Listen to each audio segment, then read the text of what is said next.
සෑම සමාගමකටම රුපියල් මිලියනයක දඩයක්. 2007 අංක 7 දන්න සමාගම් පන්තියත්තේ පවති.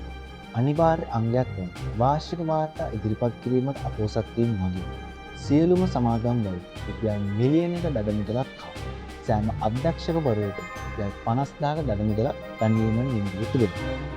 ඒ අනුව සමාගම් පනත 133 එක වදන්තිය ප්‍රකාර සෑම සමාගමක් තමන්ගේ ඇනුවල් ජෙනරල් මීටින් ඒ කියන්නේ සමාගම් මහසභා රැස්වීමෙන් පැවැත්වීමෙන් අනතුරුව වැඩ කරන දින 30ක් අදාළ ගාස්තු ගෙවා වාර්තා ඉදිරිපත් කිරීම අනිවාර්ය වේ.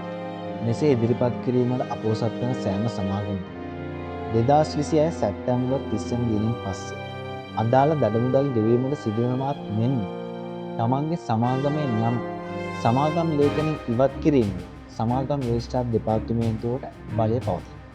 වැඩ ඇත්තටම සීමිත කාලයක් පමණයි.